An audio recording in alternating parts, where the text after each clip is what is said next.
Change tense. देखो नाइरेशन में tense को हम कैसे बदलते हैं।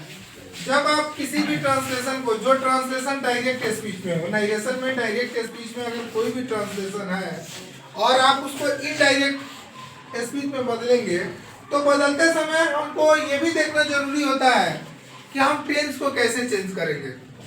तो यहाँ सिंपल देखो कि अगर कोई भी डायरेक्ट स्पीच का ट्रांसलेशन सिंपल प्रेजेंट में हो तो सिंपल पास्ट में, और सिंपल पास्ट में हो तो पास्ट परफेक्ट में बदलते हैं। प्रेजेंट कंटिन्यूअस टेंस में हो तो पास्ट कंटिन्यूअस टेंस में, प्रेजेंट परफेक्ट में हो तो पास्ट परफेक्ट में, प्रेजेंट परफेक्ट कंटिन्यूअस टेंस में हो तो पास्ट परफेक्ट कंटिन्यूअस टेंस में, सिंपल पास्ट में हो तो पास्ट परफेक्ट में, पास्ट कंटिन्यूअस टेंस में हो तो पास्ट परफेक्ट कंटिन्यूअस में, पास्ट परफेक्ट हो तो नो चेंज, और पास्ट परफेक्ट कंटिन्यूअस टेंस हो तो नो चेंज। इसको रूल के अकॉर्डिंग देखो, बहुत ही इजी है। अगर आप डायरेक्ट स्पीच से इनडायरेक्ट स्पीच में कन्वर्ट कर रहे हो किसी भी नाइरेशन को, तो ये ध्यान रहे कि अगर वर्ब 1 या वर्ब 5 एस या ईएस का ट्रांसलेशन अगर है आपका डायरेक्ट स्पीच का, तो तब आप उसको इनडायरेक्ट स्पीच में बदलोगे तो टेंस के अकॉर्डिंग आप इसको V2 में बदल दोगे। और अगर सेंटेंस डायरेक्ट स्पीच में V2 में अगर दिया हुआ है तो उसे आप ऐड प्लस वर्ब 3 के साथ बदलोगे। डू या डज प्लस नॉट दिया हो तो उसे डिडंट में, और डिडंट में अगर सेंटेंस दिया हो तो ऐड डंट में। एक चीज ध्यान रहे कि ये जो भी सेंटेंस में दिया हुआ होगा, यानी कि डायरेक्ट स्पीच में दिया हुआ है और डायरेक्ट स्पीच से आप इनडायरेक्ट स्पीच में बदलना है, तब आप इसको आगे बढ़ते हुए रूल को चेंज करोगे। जैसे अगर सेंटेंस आपका दे दिया है किसमें, डायरेक्ट स्पीच में, डायरेक्ट स्पीच का जो भी ट्रांसलेशन है अगर वो ट्रांसलेशन हैव हैज के तहत बना हुआ है तो उसको इनडायरेक्ट स्पीच बनाते हुए आप हेल्पिंग वर्ब के रूप में हैड का प्रयोग करोगे।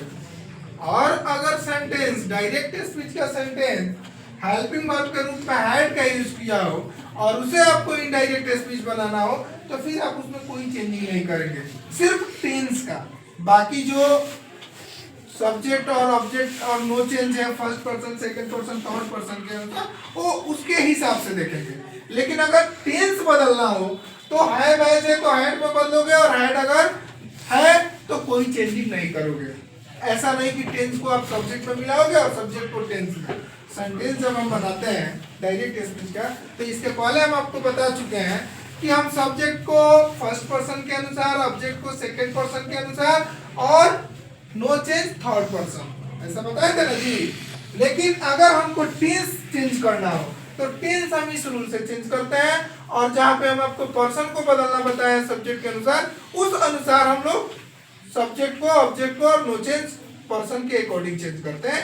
ऐसा नहीं कि जहां अगर हैड दिया हुआ है नो चेंज लिख दिए तो फिर उसमें हम कोई चेंजिंग नहीं करेंगे, उसमें उसके अकॉर्डिंग देखेंगे। जब हम आपको एग्जांपल बताएंगे उसमें पूरा क्लियर हो जाएगा। फिर पहले आप यहाँ सिर्फ ये समझो कि अगर हैव हैज किसी सेंटेंस में दिया हुआ है डायरेक्ट स्पीच में, अगर उसको इनडायरेक्ट बनाना है तो हैड में बनाओगे, और अगर हैड में दिया है डायरेक्ट स्पीच तो फिर इनडायरेक्ट बनाते समय आप कोई चेंजिंग नहीं करोगे।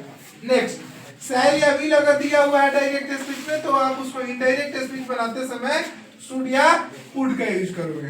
कैन या मे दिया हुआ है तो इसको कुड और माइट में बदलोगे। हैव या हैज टू दिया हुआ है तो हैड में, और हैड दिया हुआ है तो हैड टू में। अब देखो यहाँ टू है ऑलरेडी, यहाँ टू नहीं था, यहाँ टू है तब हैड है, तब हम हैड टू में बदल रहे हैं।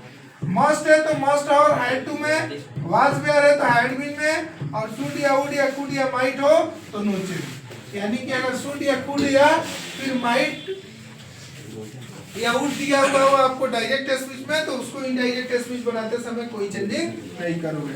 तो इस पोर्टफोलियो के तहत इसके अकॉर्डिंग अगर आप डायरेक्ट स्पीच से इनडायरेक्ट स्पीच बनाते हो तो उसके सेंटेंस को, उसके वाक्य को आपको अगर टेंस चेंज करना हो तो इस के अकॉर्डिंग आप क्या कर सकते हो जी, उस ट्रांसलेशन के टेंस को चेंज कर सकते हो। ठीक है, ओके।